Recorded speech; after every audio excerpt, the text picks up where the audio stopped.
Ini adalah caption saya, teman-teman. Nah, alasan saya mengapa saya membuat judul seperti ini, mengapa orang Kristen kalau meninggal mayatnya dikasih masuk dalam peti, bahkan dikasih jas dan bunga, dan mengapa tidak dikafani seperti Yesus Kristus. Pertanyaan yang seperti ini pun banyak orang Kristen yang tidak tahu alasan kenapa orang Kristen kalau meninggal itu mayatnya dikasih masuk dalam peti, bahkan dikasih jas dan bunga, ya teman-teman.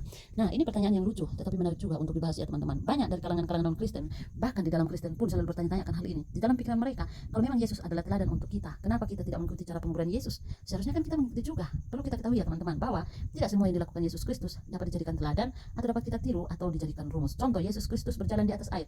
Ini tidak dapat dijadikan norma. Contoh lainnya misalnya Yesus Kristus tidak menikah. Ini pun tidak dapat dijadikan rumus atau tidak bisa dijadikan teladan untuk kita.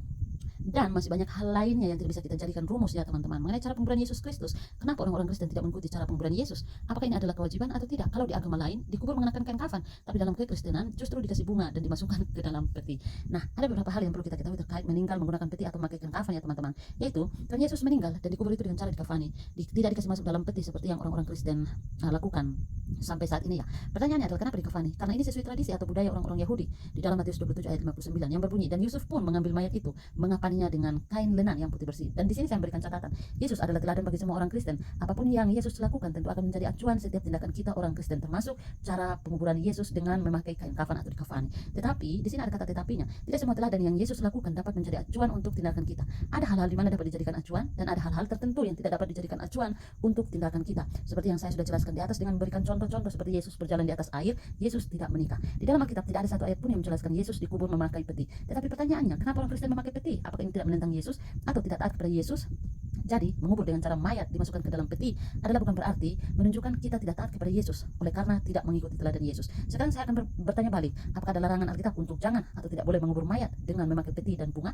Kalau tidak ada larangan atau kalau bukan suatu kewajiban, lalu apakah karena kita tidak memakai kain kafan seperti Yesus lalu dianggap dosa oleh karena menentang atau tidak mengikuti teladan Yesus? Atau Anda mau mengklaim bahwa Yesus adalah non-Kristen karena orang-orang non-Kristen memiliki cara penguburan yang sama seperti Yesus? Anda mau membenarkan keyakinan Anda tetapi memakai kitab suci orang Kristen oleh karena orang-orang non-Kristen punya cara penguburan yang sama seperti Yesus, yaitu dikafani. Bukankah kekristenan muncul terlebih dahulu sebelum agama Anda? Bagaimana bisa Anda mengklaim bahwa Yesus adalah non-Kristen sedangkan agama Anda muncul belakangan dari kekristenan? Di mana letak logikanya? Yang logika adalah non-Kristen lah yang mengikuti Kristen. Kenapa? Karena Kristen ada terlebih dahulu sebelum non-Kristen. Bukan malahnya mengklaim bahwa Yesus adalah non-Kristen oleh karena orang-orang non-Kristen memiliki cara penguburan yang sama seperti Yesus, yaitu dikafani. Bagaimana dapat dikatakan Yesus adalah non-Kristen sedangkan non-Kristen muncul belakangan? Ini justru tidak logis, ya teman-teman.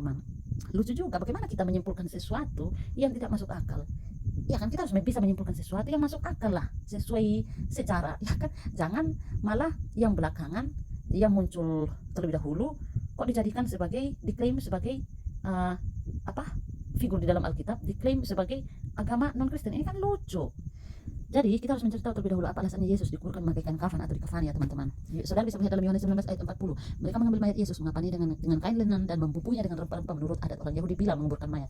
Di sini kita bisa melihat alasan Yesus dikafani. Alasan Yesus dikafani adalah karena adat orang Yahudi. Kita juga tahu bahwa Yesus hidup di tengah-tengah adat orang Yahudi atau Yesus hidup di kalangan atau lingkungan orang Yahudi. Bahkan Alkitab pun ditulis dikelilingi dalam kalangan atau tradisi atau budaya orang Yahudi, tetapi bukan tradisi atau budayanya yang dilihat, ya teman-teman, melainkan isi firman Tuhan. Nah, dalam ayat ini tentu dia harus mengikuti adat orang Yahudi itu sendiri yang berlaku pada saat itu. Dalam ayat ini tidak berarti untuk menunjukkan teladan Yesus dikafani, melainkan teladan yang mengikuti aturan atau adat yang berlaku pada waktu itu. Penekanannya di sini adalah teladan yang mengikuti aturan atau adat yang berlaku pada waktu itu, bukan caranya. Oke, jadi di sini saya berikan catatan, di dalam kalangan Yahudi ada dua tahap penguburan yang berkelanjutan, yaitu penguburan yang pertama dilakukan dengan merempahi dan mengafani seperti yang dilakukan pada mayat Yesus Kristus. Kemudian mayat itu biarkan membusuk sampai menjadi tulang belulang. Hal ini tidak berlaku bagi Yesus Kristus. Kenapa? Karena ia bangkit pada hari yang ketiga. Lalu penguburan yang kedua adalah dilakukan dengan memindahkan tulang belulang tersebut ke dalam peti. Kemudian peti tersebut dikumpulkan ke dalam gua, sehingga cara penguburan figur-figur Alkitab itu memiliki cara yang berbeda-beda. Sedang Yesus, orang Kristen pun sering menjadikan tokoh-tokoh Alkitab lainnya sebagai teladan, dan hal ini pun dapat kita gunakan untuk menjawab kebingungan dari pertanyaan mereka, yaitu mengapa orang Kristen kalau meninggal tidak dikafani tetapi malah dikasih masuk dalam peti dan memakai bunga. Alkitab menceritakan tidak semua tokoh Alkitab memiliki cara penguburan yang sama pada waktu itu. Saudara bisa membaca dalam Kejadian 50 ayat 13, di mana berbunyi, anak-anaknya mengangkut dia ke tanah Kanaan dan mereka menguburkan dia di dalam gua di ladang Makpela yang telah dibeli Abraham dari Efron orang Het itu untuk menjadi kuburan milik, yaitu ladang yang di sebelah timur Mamre. Kemudian Kejadian pasal 50 ayat 26 berbunyi, kemudian matilah Yusuf berumur 110 tahun, mayatnya dirempah-rempahi dan ditaruh dalam peti mati di Mesir. Di sini saya memberikan catatan, menguburkan memakai peti bukanlah sebuah kewajiban dan juga bukanlah sebuah larangan. Begitupun dengan memakai kain kafan atau dikafani, bukanlah sebuah kewajiban dan bukan sebuah larangan. Mau dikubur memakai peti, dikafani, dikremasi, ditabur bunga banyak-banyak, dikasih make up sekalipun, itu tidak membuat orang mati itu masuk surga atau neraka. Artinya mayatnya dikafani mengikuti cara penguburan Yesus pun itu tidak membuat dia masuk masuk surga, atau oleh karena tidak dikafani seperti Yesus lalu membuat dia masuk neraka. Lalu pertanyaannya, kenapa orang Kristen kalau meninggal mayatnya dimasukkan ke dalam peti lalu diberi bunga-bunga kembang di dada kanan atau di dada kirinya?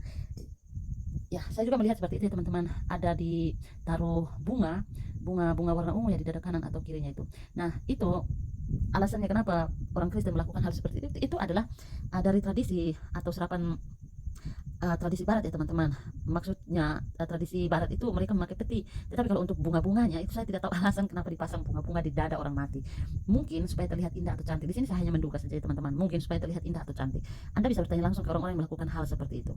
Tetapi kalau alasan orang tersebut diberi bunga kepada orang yang memberi bunga kepada orang yang sudah meninggal itu, alasannya itu supaya dia di surga itu wangi atau supaya dia bisa masuk surga, saya rasa itu pemahaman yang keliru ya teman-teman, bahkan sesat. Jadi kembali lagi, orang Kristen memakai peti karena itu dari tradisi barat atau diserap dari tradisi barat. Penggunaan peti bukan tradisi kekristenan, melainkan contoh relasi iman Kristen dengan kebudayaan tersebut. Tetapi tidak semua orang Kristen meninggal memakai peti kok. Contoh, saudara semuanya bisa menggoogling orang-orang Kristen Arab Afrika itu yang beragama Kristen tidak memiliki ritual yang dimasukkan ke dalam peti. Bahkan orang-orang barat yang non Kristen pun ternyata tetap dikubur dalam peti. Tetapi kalau di Indonesia orang-orang non Kristen dikafani, tetapi kalau orang-orang barat yang non Kristen itu tidak dikafani, melainkan dikubur dalam peti. Hal ini menjelaskan bahwa cara penguburan orang Kristen di Indonesia hanya mengikuti budaya barat yang terserap di Indonesia. Jadi ini bukanlah kewajiban harus di dalam peti atau harus dikafani ya teman-teman. Kita harus bisa membedakan antara budaya regional dan budaya agama. Budaya agama berlaku sesuai firman Tuhan, karena agama berbicara benar dan salah atau sesuai kehendak Tuhan atau tidak. Tetapi budaya regional hanya berbicara tentang pantas atau tidak pantas gereja. Maksudnya di gereja-gereja Indonesia itu belum memiliki keputusan tentang cara penguburan orang Kristen di Indonesia. Dan itu terlihat karena Indonesia masih mengikuti serapan barat, yaitu menggunakan peti bahkan sampai sekarang. Tetapi ada kata tetapinya juga, tidak semua menggunakan peti. Ada yang memakai peti, ada juga yang tidak memakai peti. Pertanyaannya adalah, bukankah itu sebuah kewajiban orang Kristen memakai peti? Itu hanyalah sebuah budaya yang dapat berkembang dan berubah di setiap zamannya. Yang namanya budaya ya pasti budaya akan berkembang dan akan selalu berubah sesuai dengan zamannya ya teman-teman. Bahkan saat ini pun ada banyak gereja-gereja yang menyetujui pelayanan penguburan dengan cara kremasi, bahkan didorong untuk menggunakan kain kafan saja. Hal ini tentu tidak menjadi sebuah masalah untuk kekristenan ya, karena Alkitab sendiri pun tidak memberikan perintah bagaimana cara penguburan, bahkan larangan-larangan untuk penguburan. Jadi mau dikremasi, dikafani, di dalam peti, dibuang atau di apapun, itu tidak masalah atau tidak membuat seseorang masuk surga hanya oleh karena dikafani dan oleh karena dimasukkan ke dalam peti lalu membuat dia masuk neraka. Tidak ya teman-teman. Yang harus kita lakukan adalah bagaimana kita menyikapi budaya yang sesuai iman Kristen dan firman Tuhan. Jika kita tidak dapat membedakannya, maka ini akan menjadi keributan, perdebatan yang tidak ada ujung pohon, yang tidak jelas. Jadi kita harus bijaksana. Jadi kesimpulan saya adalah, kalau ada orang meninggal, tidak perlulah kita fokus di cara penguburannya, mau memakai kain kafan, di dalam peti, dibuang, dikremasi atau lain sebagainya. Kita tidak perlu fokus di cara penguburannya, melainkan bagaimana cara kita menguatkan orang-orang yang berduka. Saya pribadi ya teman-teman, kalau saya mati, tidak perlu mau dikremasi, mau di dalam peti, dikafani, dibuang. Saya tidak mempedulikan itu. Kenapa teman-teman? Karena yang saya pedulikan adalah kemanakah saya setelah meninggal, apakah ke surga atau neraka. Ya sama juga, mau diperdebatkan, dipersoalkan tentang cara penguburannya, harus memakai kain kafan, bla bla bla, tetapi ujung-ujungnya masuk neraka juga, kan sama. Jadi menurut saya ini tidak terlalu menjadi persoalan ya teman-teman, karena yang kita lihat, yang kita fokus adalah bukan di cara penguburannya, melainkan bagaimana cara kita menguatkan orang-orang yang berduka. Ya mungkin hanya itu saja dari saya.